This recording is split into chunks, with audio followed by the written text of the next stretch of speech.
Hi, everyone. My name is Anna Horn, and I am one of the digital project co-leads for All4Birth. And I'm here today with Vanisha, who is a doula, a mom, a breastfeeding peer supporter, and baby wearing consultant. She's also a birth activist and someone who is very, very active in the community and outspoken about breastfeeding.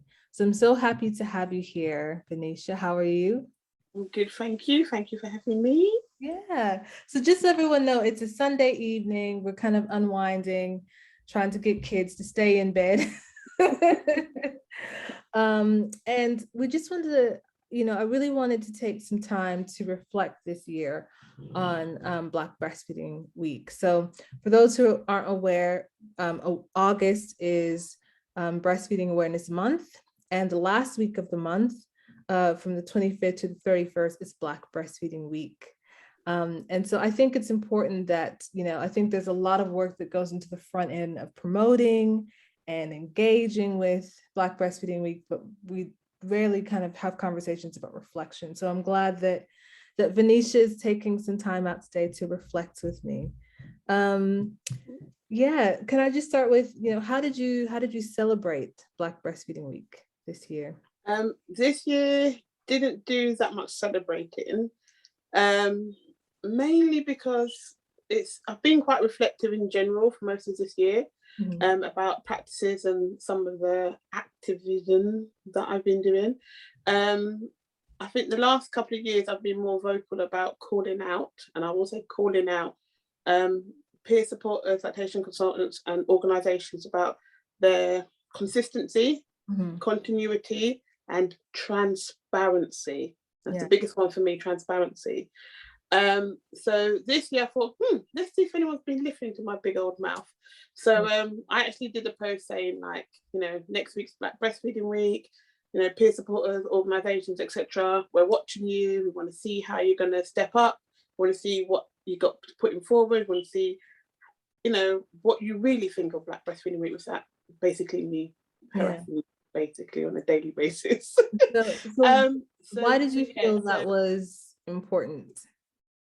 I thought it was important because definitely for the last 3 years, I've been calling out a lot of things that seem to be recurring. For Mhm. example, the black breastfeeding emoji, telling them why it's inappropriate.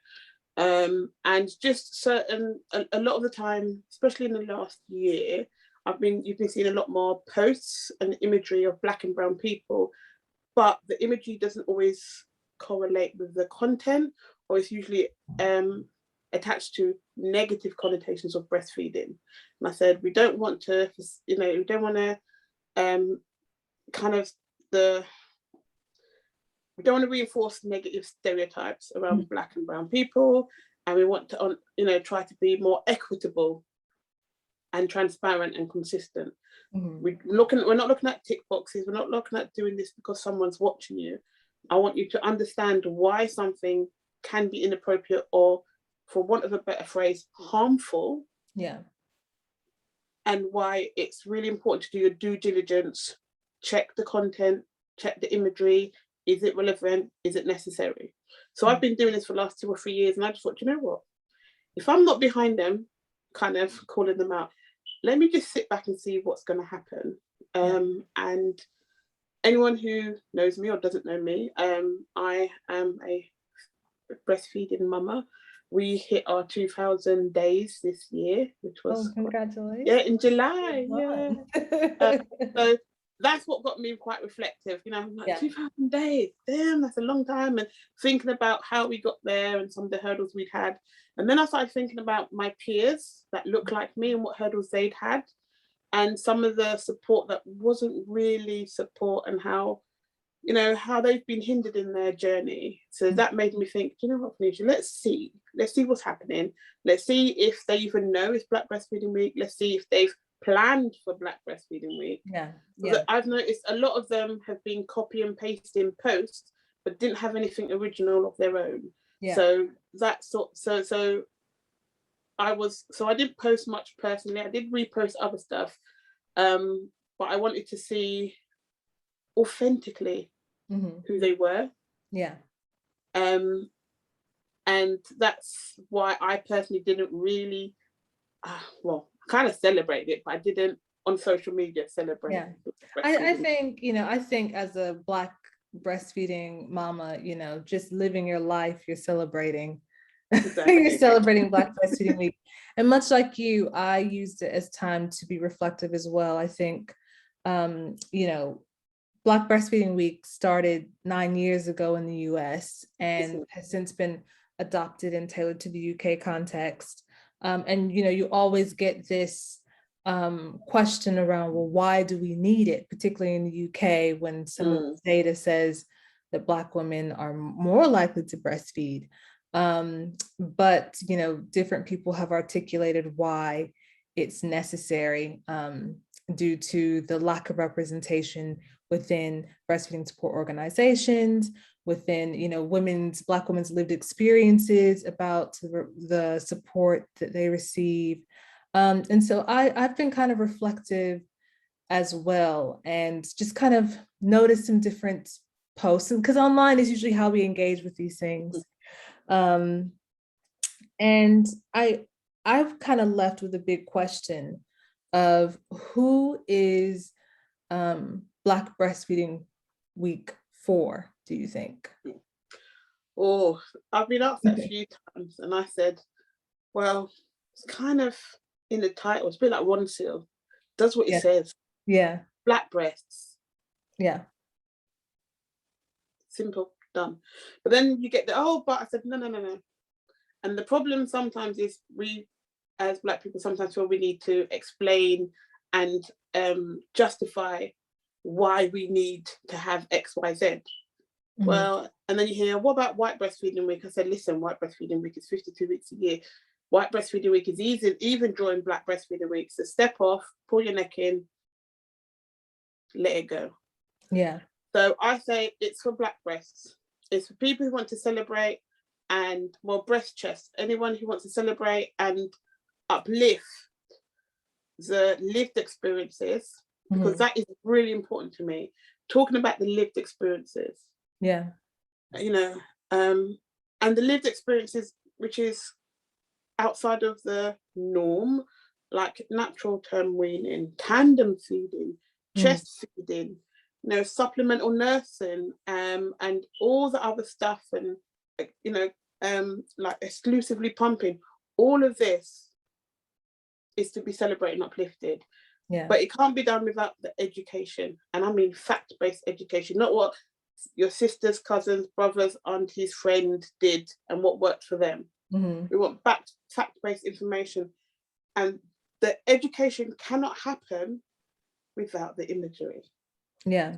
This is a huge thing for me, and it's one of my biggest bugbears within the community and the industry, is that when I hear people tell me that they've had mastitis and people and they're dark skinned and they don't have all the symptoms on the tick box. So if you haven't got all of them, it's a blocked duct and they send you off, and they ended up in hospital and they almost had sepsis. That breaks my heart, because we're talking about GPs as well as healthcare professionals who they see, like health visitors, etc., including lactation professionals. I did a talk about 2 years ago in a group of lactation professionals who'd all been doing it for way longer than I had.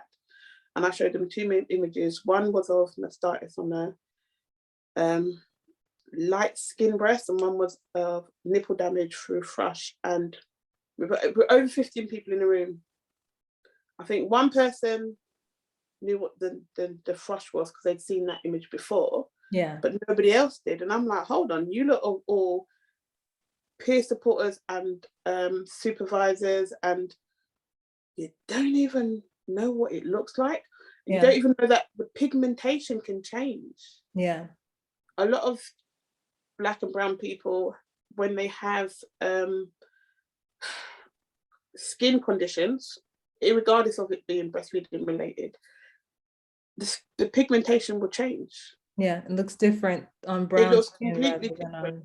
And it's not even that you could have it on two people who look like the same skin tone and the pigmentation will be completely different, because we have to look at their skin tone and, you know, what happens, and, you know, but it's just not even knowing the basics of skin tones and how it can and how the fact that something can look different on a different skin tone, just that basic line, and not knowing that is so harmful to Black and brown people, because the people who are educating them either don't care, don't know themselves, or can't be bothered to change the education. So that, for me, I think, is something that needs to be done. So like having imagery, having the education, all of that in a package. And that being said, starting with the community, so that parents who have any breastfeeding issues or concerns, they can, same way anyone else can look up things online, you'll see an image that looks like you, represents you. And then you can take that image to the GP and say, look, this is what mine looks like. Because sometimes GPs, breastfeeding, they don't know. And if you speak to your cousins and aunties and brothers and whatever, if they don't know anything about feeding and they don't know anything about the images and stuff, they can give you the wrong information. So I think Black Breastfeeding Week is just starting to, I think they started, you know, and we're slowly educating everybody, and more people are aware of it and understand that, as simple as that, Black people do breastfeed.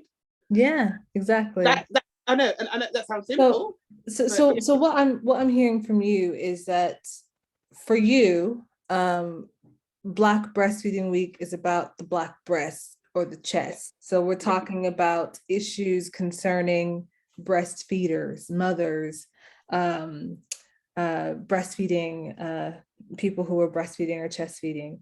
And the other side that I've been observing and reflecting is about the Black baby. Because I think it's an interesting, you know, we know the protective factors of breastfeeding for babies as well. And it gets very interesting, you know, because I always like to say that, you know, you and I can have a conversation tonight and express our views, but by any means, it doesn't reflect the complexity and the nuances within the Black community. So you're not going to get a monolithic consensus of this is what's the right thing to do. You have to respect that nuance. And, you know, it gets a bit tricky. I've noticed this year around, you know, the Black baby, and is it Black family members, you know, a Black parent, you know, in mixed race families, you know, what about those children? What about those families? Are they included in Black Breastfeeding Week? You know, is it, you know, what, you know, how do we kind of get these messages across that are respectful?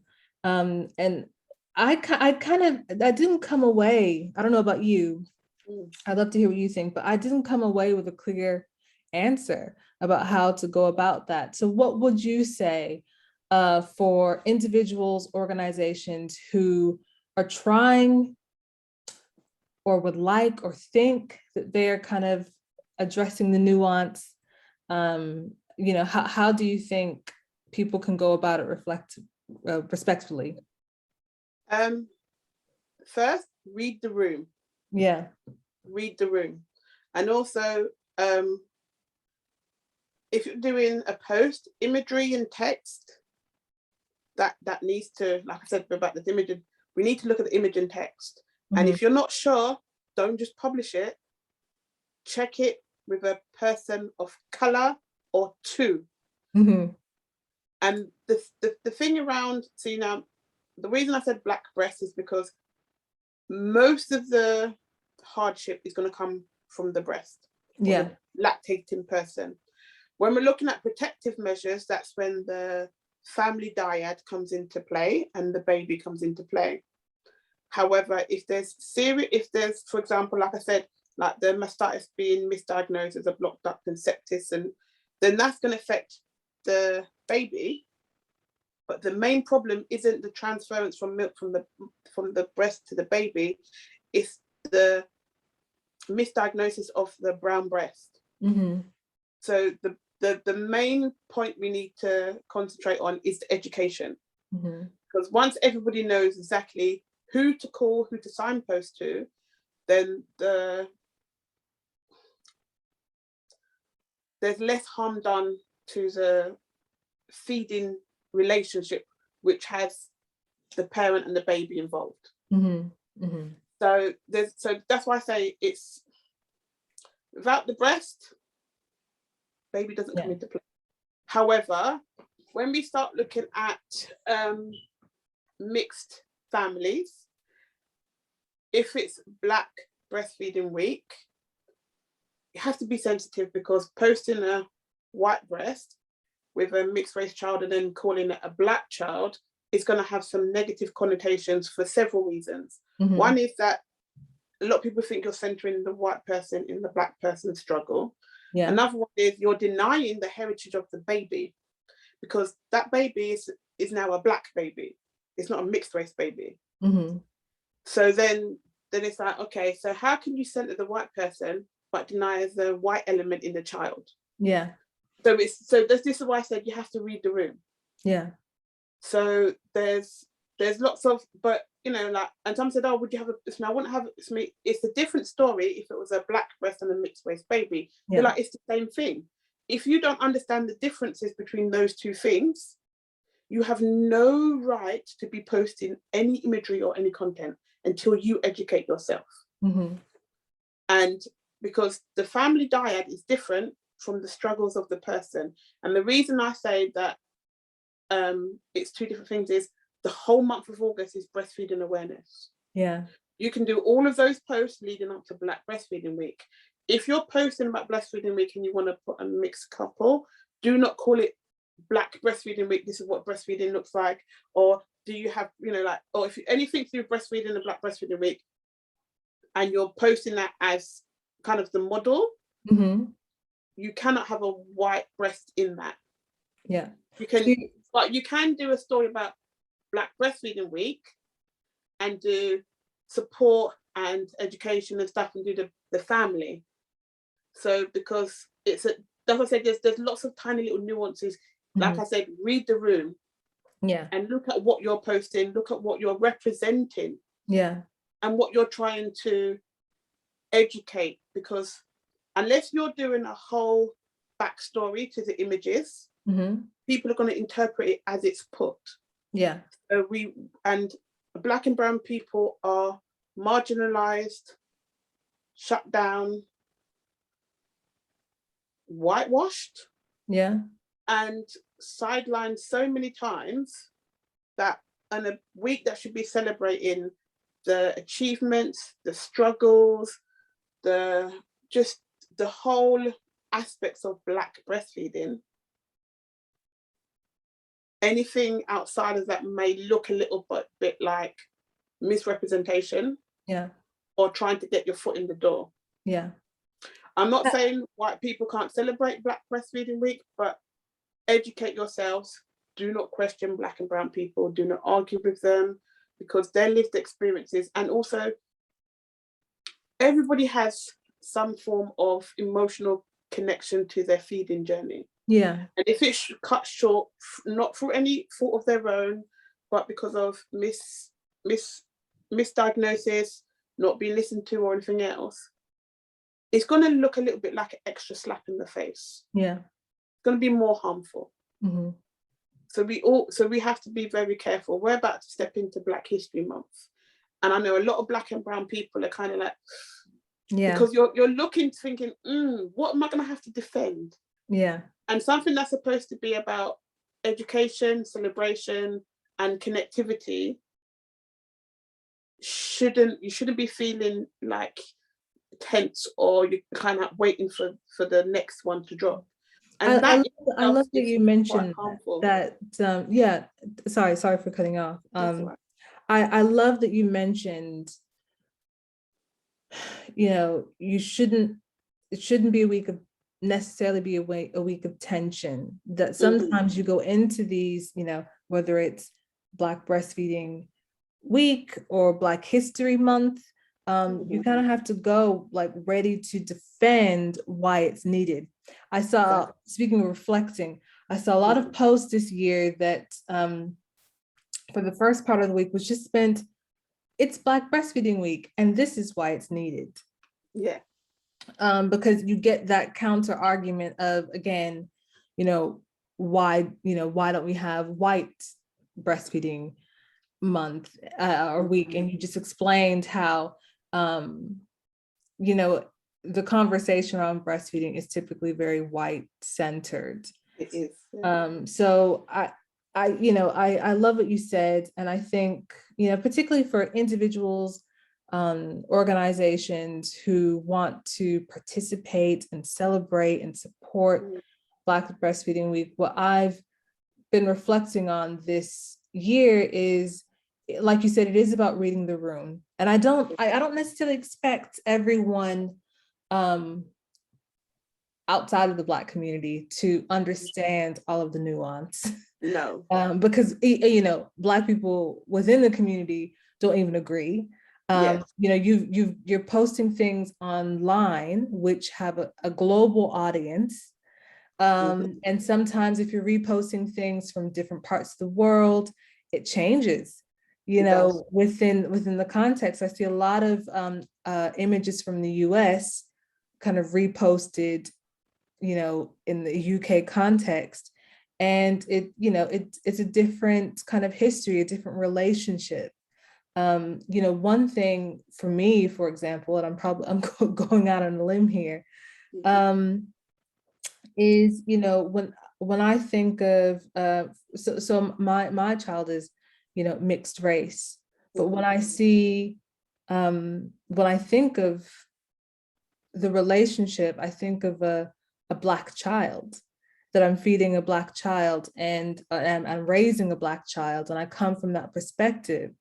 And I know that there are people that might disagree, but I come from a country where there was a 1-drop rule, and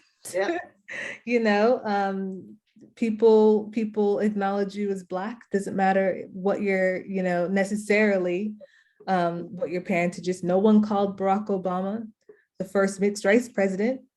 He was the first Black president. So it's those kinds of nuances that you have to kind of be aware of. That's what people are. It triggers something in people, and no one's expecting everyone to know everything. But like you said, ask somebody. If you don't know, ask somebody. And that brings me to the next kind of point that you made, and can take us into our final question around, you talked about lots of reposting, and it made me think a lot about the preparation, because I've worked on, I'm involved in breastfeeding support, have worked on infant feeding teams, and it does kind of roll up on you. So, there are people who, people like yourself, people like Ruth Dennison, and others who are involved in, really, I'm pretty sure they're thinking about, for breaking breastfeeding barriers, are already thinking about next year's event, I'm sure.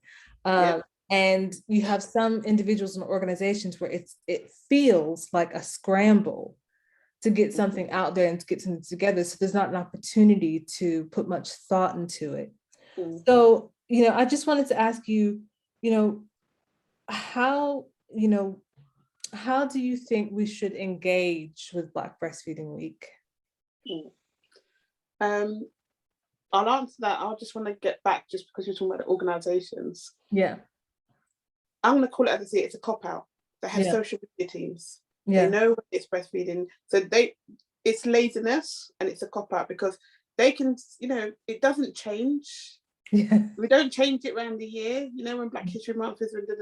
So if they have social media teams, when I say teams, it's usually one person and somebody else, or at least one person, and their job is just to find out and know and post social media. So they should know what's going on, and when their conferences, or like the ABMs come in, or when it's spring, when it's winter, and to sort of put people on season, like how to feed at seasonal times and all this sort of stuff. And when it's twins month and breastfeeding for twins, they know all of that. Yeah. So the posting on Black Breastfeeding Week, I'm going to call it, it's a bit of a cop. Yeah. So And this is where I talk about being transparent and being honest. Yeah. And what I'd love to see moving forward with Black Breastfeeding Week is these organizations and these social media savvy lactation consultants, you know, the ones that crop up all the time, Yeah, for them to pay Black and brown people for their emotional labor, for their input, for their lived experiences. Because I don't know about you, but I get the calls, oh, it's Black History Month, would you like to da da da? But our budget is. You want me to experience emotional labor and sometimes trauma for practically peanuts? No. So I want them to be to pay the money to do the work. There is so much research out there. There is so much information out there that they can get for free. Don't ask Black and brown people for it, because if they've had struggles or trauma in their feeding journey, you're asking them to rip off that band-aid, or rip off that bandage and relive that trauma. And if you're not gonna support them financially and emotionally, then it's all about you and not them. I would love to see a Black breastfeeding organization. I say that because we have breastfeeding organizations. There are about 3 really major ones, but they don't represent the community they serve. The peer supporters, I wouldn't even say it's 50-50 of what the community looks like.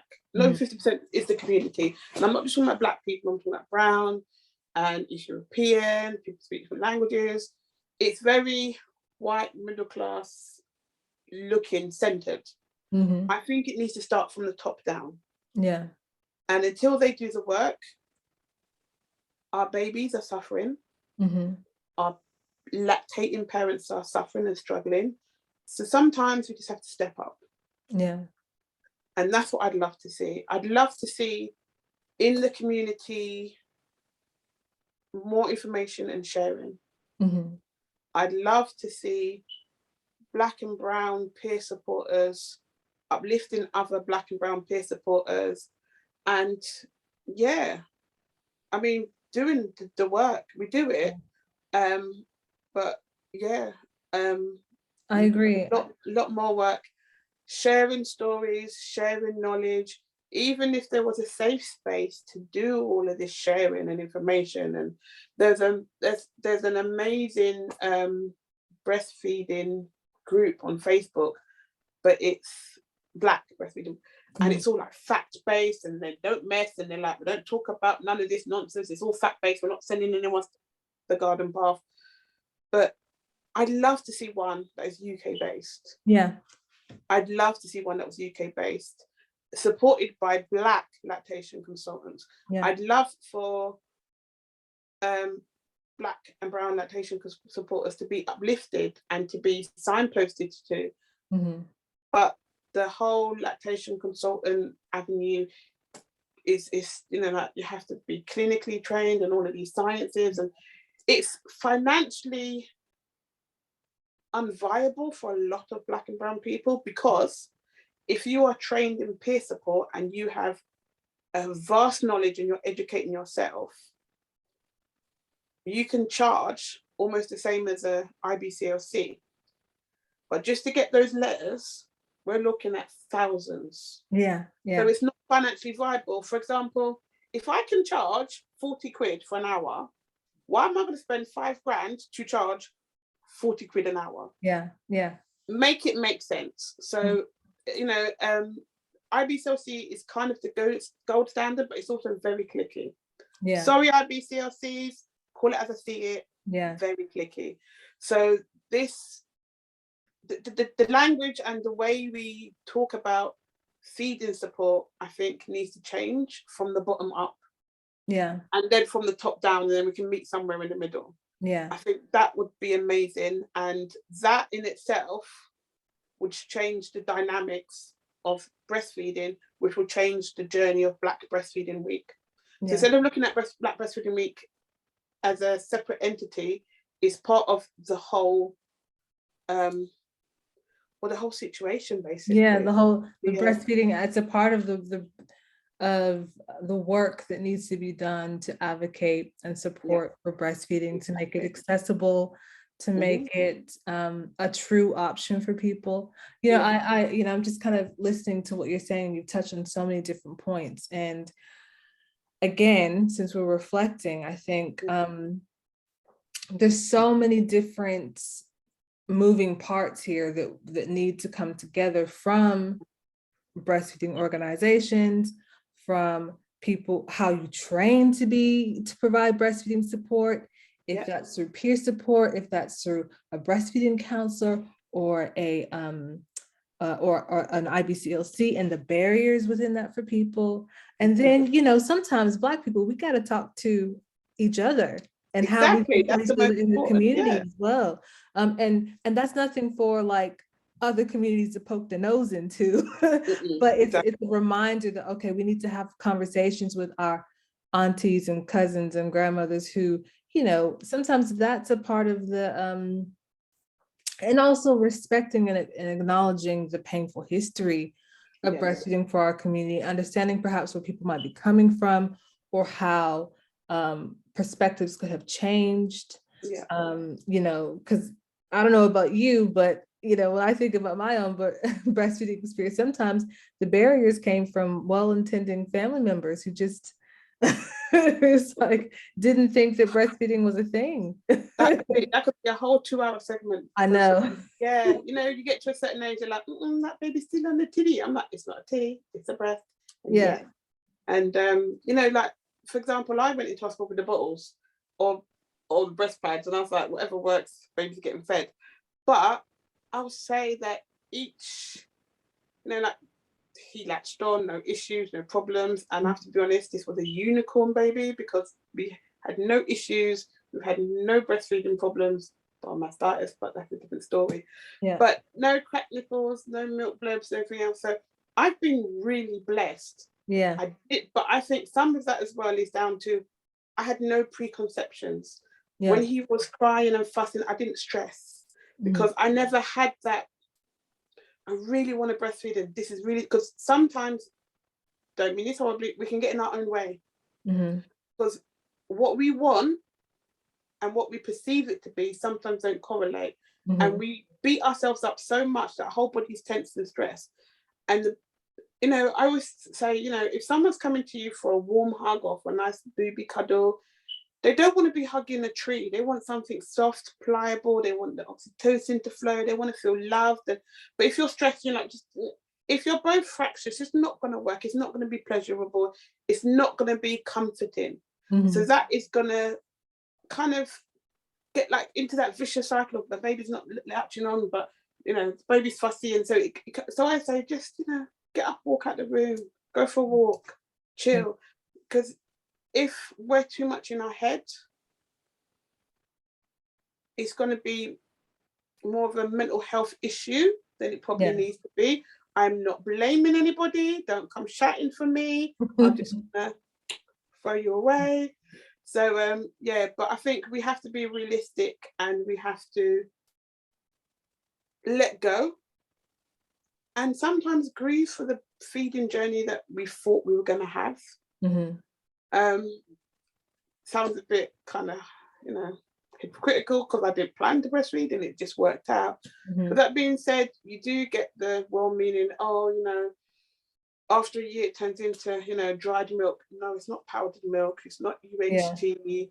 And also trying to educate your support or your surrounding family on the benefits, and that it doesn't kind of disappear after. It's not like on the second birthday, poof, it turns into water. Understanding all of this stuff and understanding how it has a positive impact on not just the baby's health, but the nursing parents too. Like understanding about the reduction of breast cancer and sharing that out. Mm-hmm. And you know how sometimes it calms you, and especially with the high blood pressure rates in the Black community, it's a positive thing too. Yeah, yeah. And also, I'm one of those people who always has to have something to do. Yeah. It gives you time to sit and rest. Yeah. And that is a healing process in itself. Yeah. Having time for you, even though you're having a baby, but you can sit there for half an hour. Yeah. You can do some meditation. You can do some breathing. You can do a bit Netflix too, if that's your thing. Yeah. But, you know, having that cup of tea, because we all know if you've got 1 kid or 5 kids, you learn to drink cold tea. Yeah. Unless it's in a flask. But having that 5 minutes to just sip on that tea, Mm-hmm. breathe, relax your shoulders, all of that helps well, because we're just relaxing, and you know the muscles just rest.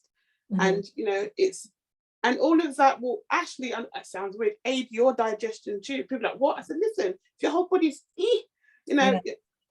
I said it has a big impact on your mental health, on your physical health. Just sitting for that 15, 10, 5 minutes and breathing and just being. Mm-hmm. I love how you're linking it to, and this is why perhaps it just shows to me how it's important to, you know, to not just get in the habit of reposting, but listening to people like you, listening to people with lived experiences, and connecting breastfeeding to wider things that are important to Black people. Mm-hmm. So the way you describe that, how it, you know, relaxes you, and how that might be something that you want to do as someone who's, you know, perhaps want to prevent, you know, any stress related issues, or someone who wants to prevent type 2 diabetes. I'm speaking for myself now, who has a family history of diabetes, who think, you know, actually this is, you know, this is something that could be helpful for me and for my baby. And you know, there's so much connecting it, like I said, to the wider discourse within the Black community. So there's so much work around Black women, Black people, and mental health, around, you know, Black women particularly, that just, you know, how we need to really engage in self-care in a meaningful way. Yeah. And you're saying, you know, sis, just sit down, and breastfeeding can help you to just sit down, you know, and it feels like you're talking to me. It applies to me, it relates to me, you know, rather than some kind of general approach to it. So, you know, I'm happy to kind of end on that positive note for the community, because actually that's what it's really about. It's really about the community, and you know, everybody has a part to play, from you know, individuals to healthcare professionals to, you know, wider organizations, and you know, the healthcare system. And you know, we could talk for hours about all of that, and maybe one day, I hope, you know, we will, you know, touch on all of that stuff. But there was something that you mentioned to me in prior conversations that I wanted to ask. I'm springing it on you, I know, but you mentioned breast affirmations.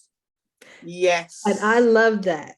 Oh, yes. Can you explain what a breast affirmation is, and throw a few out there for the people? See, for me, I think sometimes breastfeeding is just like it's like the last thing people really think about. They're like, oh yeah, they do all this stuff about birth, and they've got all these affirmations, and they've got all of this hypnobirthing, and they've got yoga, and they do all of this stuff about the actual pushing out the baby. Mm-hmm. Well, when the baby's here. Yeah.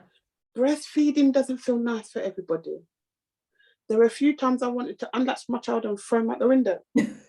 Yeah. However, there are some times when parents feel it's just not working, or as I say, we are modern day humans. Mm-hmm. We like to have that check and tally. We're like, this is how much, and this is how much. And, you know, we don't have as much trust in our body's function to do what it was genetically made to do. So I say sometimes we have, when you're thinking about your birth and you've got all these nice cards and affirmations, talk to your breasts. People are like, Yeah. what's it? Yeah, talk to them. It's part of you. Your whole body is a living, breathing thing. Mm-hmm. Talk to your breasts. Thank it. They're like, what's it? Yeah, thank you for the life-giving liquid you are giving my baby. Mm-hmm. Talk to them and just say to them sometimes, and I say, do you know what? Look at yourself in the mirror. Look at those lopsided breasts. None of the, I said, listen, you've got nipples going this way, that way. It doesn't matter. It's all normal. Yeah.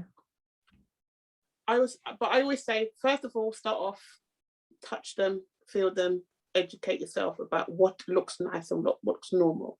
Mm-hmm. When I say look what looks nice, I mean like moisturize them, because dry ashy skin don't look nice. You'd be surprised at how many people think they can't cream their skin when they're breastfeeding because baby's gonna consume all the cream and it's not good for their stomach.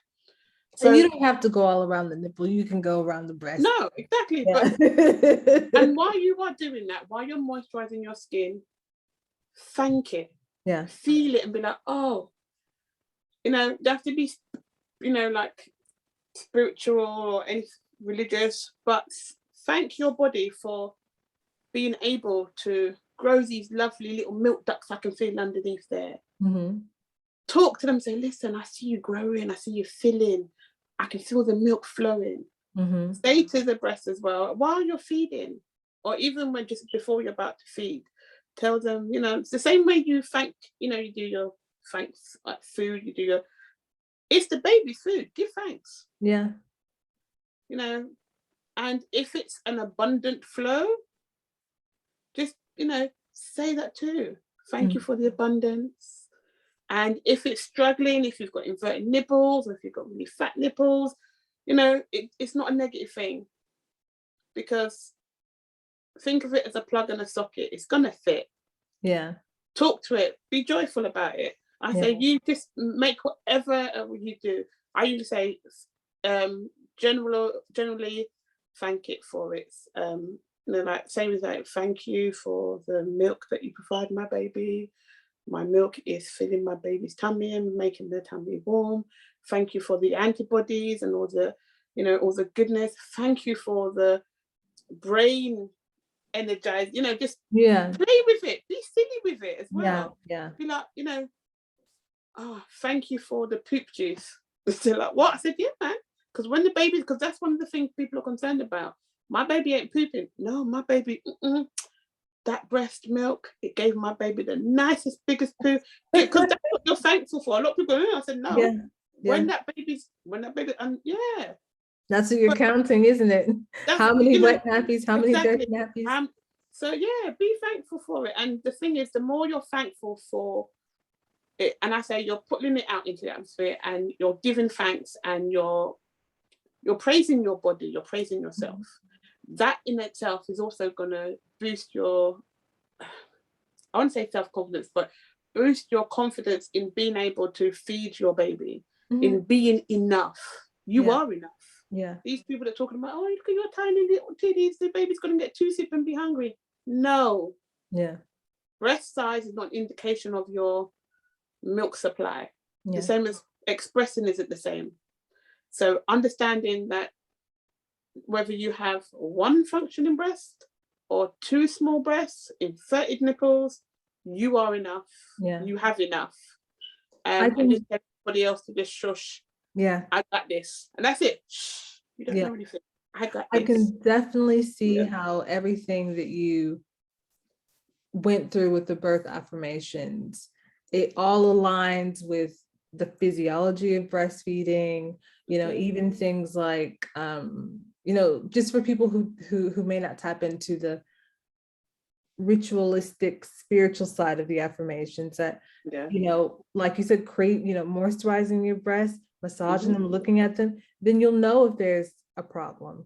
You'll know how, you know, when you need to hand express. When I worked on a labor, not a labor ward, the postnatal ward, I often find that women struggled with hand expression because they weren't even aware of where the milk ducts are and how they can even go all the way up. All the way up underneath. I've seen women with mastitis, blocked ducts all the way up here. So, that is a part of learning your anatomy and the physiology of breastfeeding. Like I said, it improves your confidence and reassures you, so I think, that is fantastic. I'm gonna, write down some breast affirmations. Yeah. So thank you so much, Vanisha. It's always a pleasure talking to you. You're such a conversationalist, and hope that we can talk more about this, because again, on reflection, I'd like to see us talking about breastfeeding within the Black context outside of Black Breastfeeding Week. Yes, let's continue to have these conversations so that we're not like, what do we do? It's Black Breastfeeding Week. No, I say for everybody, Black breast lactate 52 weeks a year. So all right. It's we just have a highlight. That's it. It's just a highlight. But they lactate 52 weeks a year. So we need to be doing this 52 weeks a year. The conversation needs to be flowing 52 weeks a year. Yeah. Even on Christmas, conversations should be flowing 52 weeks a year. There you go. All right. Thank you, Vanisha.